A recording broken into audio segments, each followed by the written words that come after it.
Next आहे Newton's law of motion. Galileo's simple but revolutionary ideas dethroned Aristotelian mechanics. आता ॲरिस्टॉटलचं जे mechanics होतं तर त्यामध्ये त्याचा दोष सांगून एक रिव्होल्युशनरी आयडिया पुढे मांडली होती गॅलिलिओनं. A new mechanics had to be developed. This task was the state of the rest or accomplish. This task was accomplished almost single-handedly by Isaac Newton, one of the greatest scientists of all time. आणि गॅलिलिओजनं जे modification केलं Newtonian ॲरिस्टॉटलचं फिलॉसॉफीचं तर त्याला पूर्णपणे जे ideas आहे तर ती सिद्ध कोणी केली पुढे Isaac न्यूटननं. Newton built on Galileo's idea and laid the foundation of mechanics in terms of 3 laws of motion that go by his name. आता जी गॅलिलिओची आयडिया होती त्याच्यावर पूर्णपणे काम न्यूटननं केलं आणि जे फिजिक्सची ब्रँच आहे मेकॅनिक्स याचं फाउंडेशन या ठिकाणी त्यांना आखलं आणि त्यावर आधारित 3 लॉस मोशनचे त्यांनी तयार केले जे त्यांच्याच नावावर आहेत. Galileo's laws of inertia was his starting point, which he formulated as the first law of motion.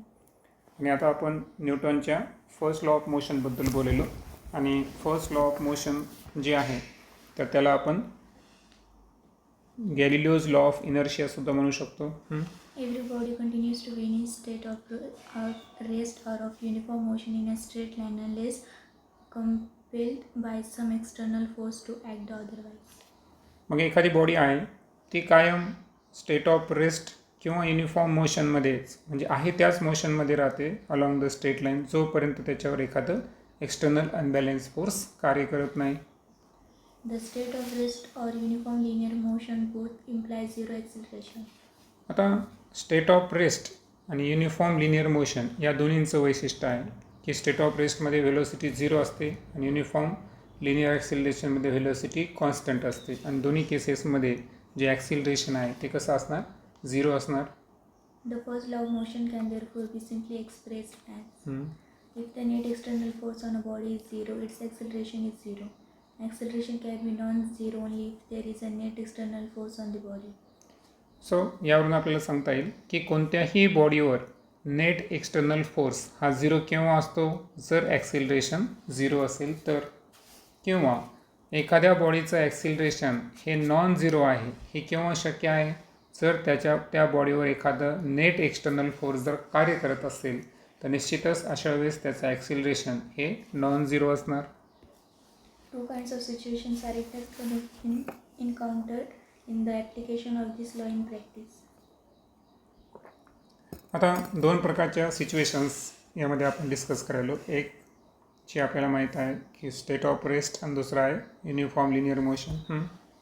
In some examples, we know that the net external force on the object is 0. आता असे बरेचसे example असतात की ज्यामध्ये net external force हा का असतो 0 असतो. In that case, we can conclude that the acceleration of the object is 0. आणि वरी सांगितल्याप्रमाणे अशा केसमध्ये ॲक्सिलरेशनसुद्धा 0 असतो.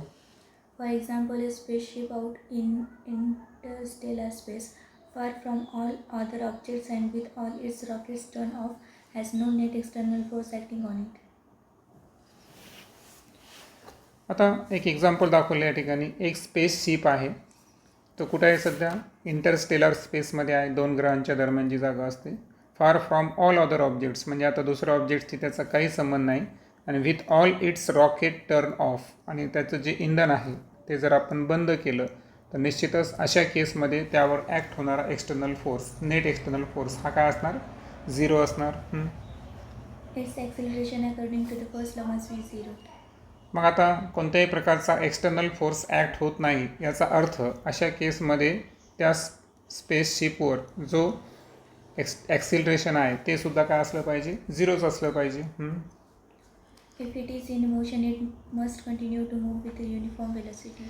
आणि जर जेव्हा आपण रॉकेट्स टर्न ऑफ केलं आणि त्या सिच्युएशनमध्ये स्पेसशिप हा मोशनमध्ये असेल तर निश्चितच according to first law to continue त्या ठिकाणी युनिफॉर्म वेलोसिटीमध्येच राहील. More often, however, we do not know all the forces to begin with.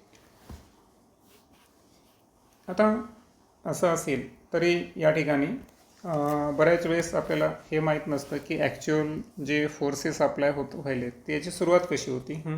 In that case, if we know that an object is unaccelerated, that it is either at rest or in uniform linear motion, we can infer from the first law that the net external force on the object must be zero. आता इथं स्पष्ट सांगितलं की object जर अनॲक्सिलरेट आहे. अनॲक्सिलरेट म्हणजे काय की त्या ठिकाणी एक तर तो रेस्ट पोझिशनला आहे किंवा युनिफॉर्म लिनियर मोशनमध्ये जर असेल तर त्याचं ॲक्सिलरेशन कमी किंवा जास्त होत नाही, बरोबर. सो अनॲक्सिलरेट कंडिशन आहे. तर नेट एक्सटर्नल फोर्स जो आहे अशा केसमध्ये तर तो निश्चितच काय असला पाहिजे या ठिकाणी, zero. Gravity is everywhere. Gravity तर प्रत्येक ठिकाणी आहे. For terrestrial phenomena in particular, every object experiences gravitational force due to the earth. आता टेरेस्ट्रियल फेनॉमेनामध्ये आपल्याला माहीत आहे की प्रत्येक ऑब्जेक्ट जो आहे हा अर्थचा ग्रॅव्हिटेशनल फोर्स काय करत असतो, एक्सपिरियन्स करत असतो. Also, objects in motion generally experience friction, viscous drag, etc. आणि एखादा ऑब्जेक्ट आहे तो जेव्हा मोशनमध्ये असतो तेव्हा एअरमुळं त्याच्यावर फ्रिक्शन असेल, विस्कस ड्रॅग्स, हे या ठिकाणी फोर्सेस तो एक्सपिरियन्स करत असतो. If then on Earth an object is at rest or in uniform linear motion, it is not because there are no forces acting on it, but because the various external forces cancel out, that is added up to zero net external force.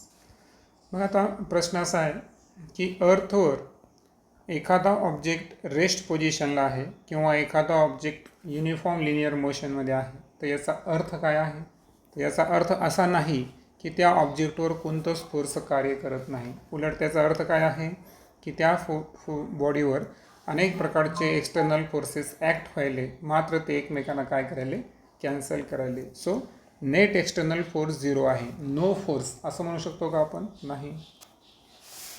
Consider a book at rest on a horizontal surface. It is subject to two external forces. The force due to gravity, that is its weight W, acting downward, and the upward forces on the book by the table, the normal force R. आता पहा, मी तुम्हाला बऱ्याच दिवसापासून एक concept सांगायलो की जसं की एखादा बुक दाखवला या ठिकाणी फिगर, ओके. तर या बुक संदर्भात तुम्हाला माहीत आहे की जसं की आपण या कंडिशनमध्ये जर पाहिलं तर या ठिकाणी कोणता फोर्स आहे, ग्रॅव्हिटेशनल फोर्स आहे.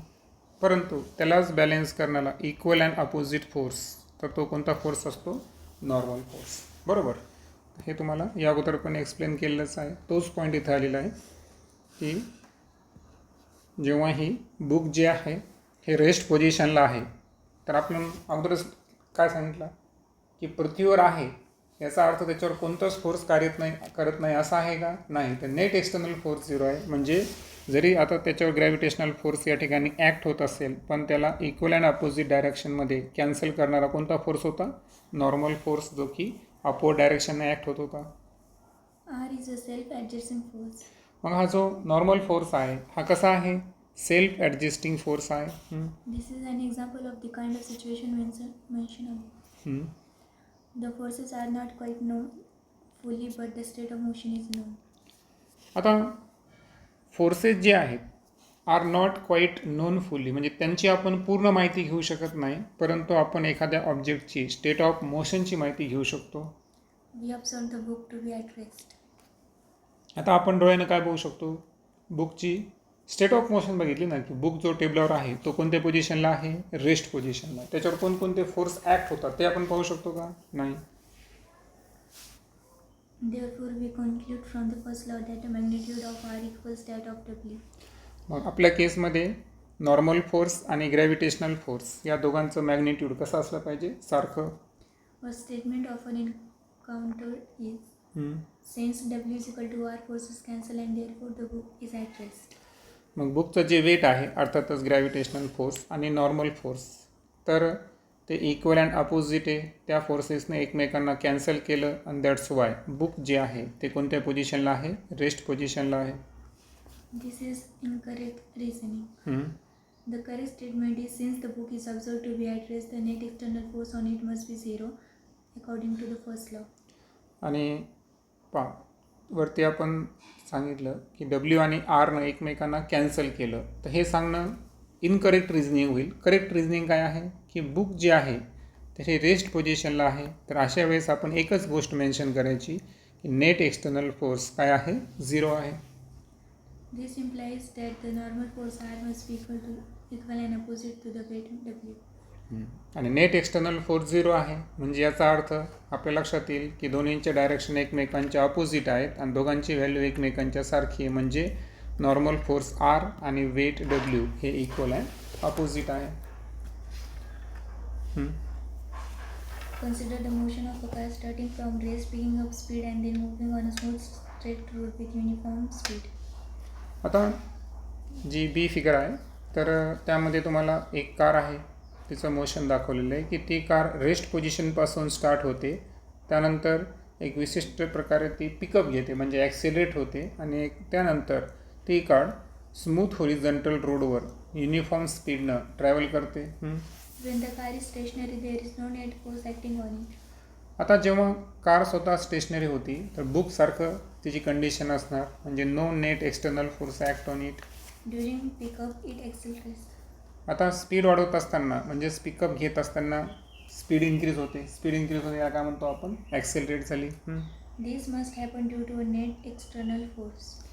मग आता ओव्हरऑल काय झालं बरं की कार जी ॲक्सिलरेट झाली त्याच्या मागं रिझन जर पाहिलं तर आपण काय केलं की जे ड्रायव्हर आहे त्यांना ॲक्सिलेटर असतं पहा, त्याच्या सायनं काय लावलं, फोर्स लावलं ना. म्हणजे या ठिकाणी नेक्स्ट एक्सटर्नल फोर्स जो आहे तो लावल्या गेल्यामुळं त्या ठिकाणी कारची जी स्पीड आहे ती ॲक्सिलरेट झाली. Note it has to be an external force. मग कारवर जे लावल्या गेलेलं बल आहे त्याला सध्या आपण काय म्हणू, एक्सटर्नल फोर्स म्हणू. The acceleration of the car cannot be accounted for by any internal force. मग आता कारनं जे ॲक्सिलरेशन या ठिकाणी प्राप्त केलं है ना, तर त्यामध्ये इंटरनल फोर्सचा काही संबंध आहे का, नाही. This might sound surprising, but it is true. आता हे जरी आश्चर्यकारक वाटत असेल पण त्या ठिकाणी ते सत्य आहे. The only conceivable external force along the road is the force of friction. मग आता यामध्ये जो एक्सटर्नल फोर्स आपण कन्सिव्ह करू तर तो रोडकडून सरफेसकडून लावलेला गेला फोर्स आहे आणि तो फोर्स कोणता असतो, frictional force. It is the frictional force that accelerates the car as a whole. म्हणजे कारला पूर्णपणे ॲक्सिलरेट करण्यामध्ये कोणाचा रोल होता, फ्रिक्शनल फोर्सचा होता. When the car moves with a constant velocity, there is no net external force. आणि एकदा का कार युनिफॉर्म व्हेलॉसिटीमध्ये अर्थातच कॉन्स्टंट व्हेलॉसिटीमध्ये आली, ॲक्सिलरेशन 0 झालं की अशा केसमध्ये नेट एक्सटर्नल फोर्स काय होतो, 0 होतं. The property of inertia contained in the first law is evident in many situations. आता फर्स्ट लॉ ऑफ मोशनला आपण लॉ ऑफ इनर्शियासुद्धा म्हणलेलो आहे, त्याचे काही सिच्युएशन्स आपण स्टडी करू. Suppose we are standing in a stationary bus and the driver starts the bus suddenly.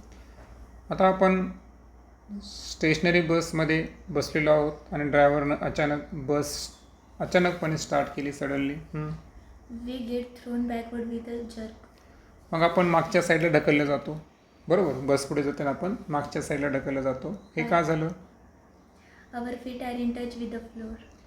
आता यामध्ये काय होतं, बसमध्ये जेव्हा बसलेलो असतो ना आपण तर आपले जे पाय आहेत हे फ्लोअरच्या संपर्कामध्ये असतात, बरोबर. म्हणजे फ्लोअर म्हणजे काय झाला, तो सरफेस झाला, खालचा पृष्ठभाग. If there were no friction, we would remain where we were, while the floor of the bus would simply slip forward under our feet and the back of the bus would hit us.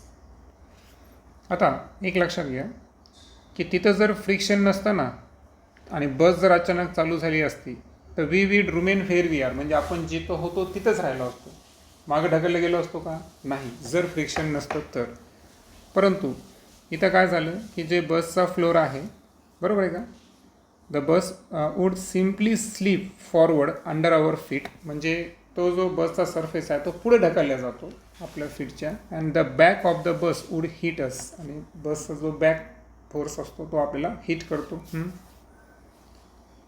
However, fortunately, there is some frictional between the feet and the floor. परंतु तसं होतं का, नाही. तर actual reality condition काय आहे की आपले फीट आणि बसचा फ्लोअर यामध्ये काय असतं, काही फ्रिक्शन असतं. If the start is not too sudden, that is, if the acceleration is moderate, the frictional force would be enough to accelerate our feet along with the bus.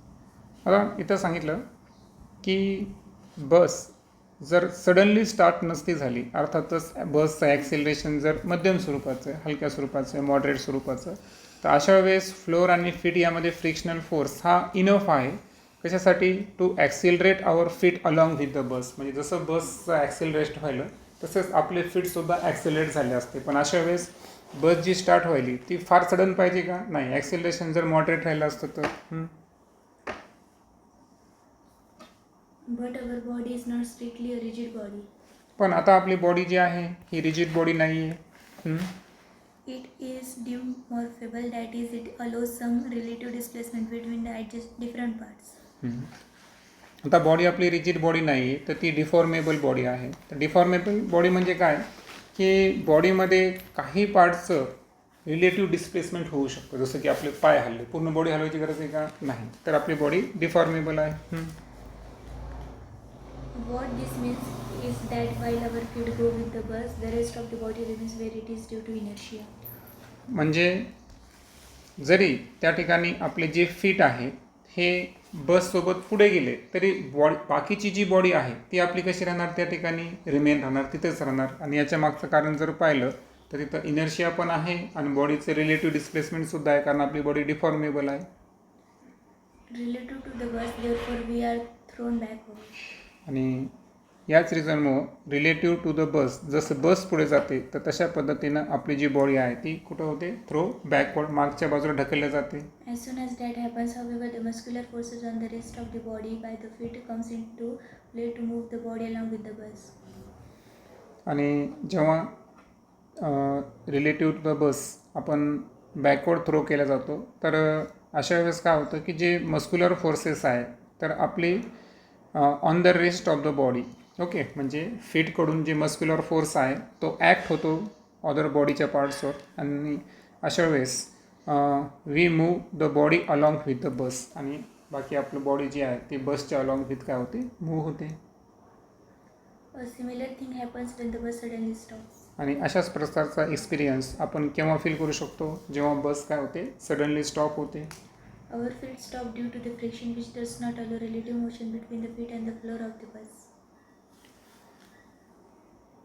आणि आपले जे फीट आहेत, okay, हे stop कशामुळे व्हायले, कारण त्या ठिकाणी फ्रिक्शन आहे. Okay, so our feet stop due to the friction which does not allow relative motion between the feet and the floor. पहा, म्हणजे आपण काही बॉडी ढकलल्या जाते परंतु फीट जो आहे तो फ्लोअरच्या काय असतो, संपर्कामध्ये असतो. त्याच्या मागचे रिझन जर पाहिलं तर friction. But the rest of the body continues to move forward due to inertia. पण बस थांबल्याबरोबर जी आपली बॉडी पुढे ढकलल्या गेली तर त्याच्या मागचं सुद्धा रिझन काय आहे, इनर्शियामुळं. बाकीची बॉडी जी आहे, कारण पाय फ्लोअरच्या संपर्कात आहे परंतु बाकीची बॉडी ते इनर्शियामुळं पुढे ढकलल्या जाणार. We are thrown forward. अशा केसमध्ये बस थांबताना आपण फॉरवर्ड ढकलल्या जातो. The restoring muscular force again come into play and bring the body through the rest. आणि पुन्हा एकदा जो मस्क्युलर फोर्स आहे तो फीटकडून पूर्ण बॉडीकडे लावला जाईल, त्याला रिस्टोरिंग मस्क्युलर फोर्स म्हणलो. आणि रिस्टोरिंग मस्क्युलर फोर्स पुन्हा एकदा बॉडीला कशामध्ये आणणार, रेस्ट पोझिशनमध्ये आणणार.